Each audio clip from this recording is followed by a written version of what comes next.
Hi everyone, thank you for watching my video, and thank you Professor for taking a look at this. So this is going to be my response to discussion number 6, and I'm going to be addressing the 2 questions in that post. Question number 1 is, what connections are you making between the content in this course and prior courses that you've taken?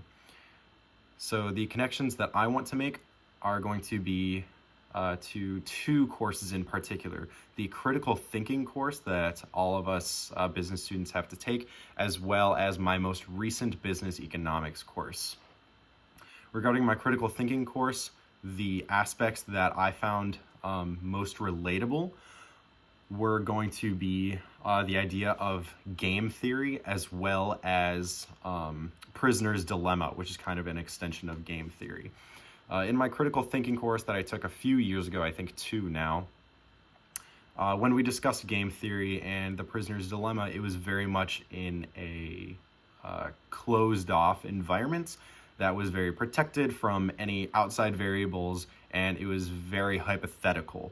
Now moving into our BPS class, we moved away from the hypotheticals and into now real situations in which we would actually apply game theory with companies making moves against each other.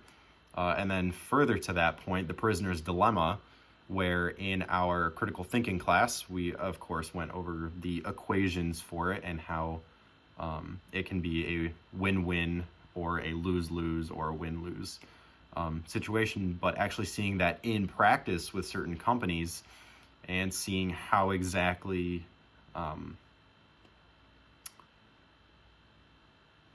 making those moves affects another company, and how it's possible that 2 companies can make moves which they think are in the best interest, but it's still going to be somewhat of a lose-lose scenario where market share is being traded and certain aspects are being lost out. And I thought that was a really cool connection that I developed years ago and now is being put into practice. Regarding my business economics class, the ideas we talked about of horizontal and vertical integration and what exactly they mean for the scope of the business. With horizontal integration, you just get essentially wider, but with vertical integration, that can really affect the scope of your company and what exactly you're doing. I know Walmart and a lot of grocery stores started out producing their own groceries, but in reality, the modern market, they have really adapted into large distribution centers. So I think that's really interesting how that is not only changing the field of economics, but also the field of corporate strategy of what exactly does a vertical integration mean.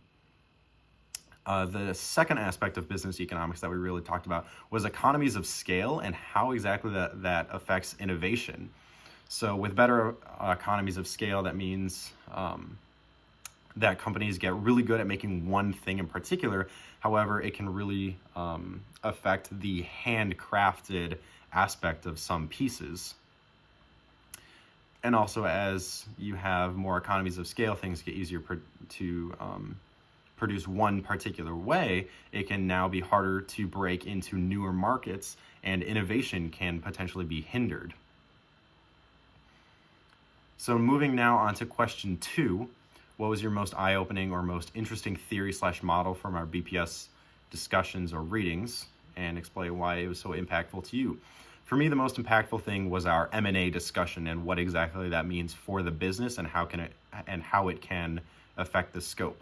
I'm currently on the administration team of a education company that is, I would consider very much a startup course, and or startup business, and we are really trying to expand and find other avenues that we can educate through.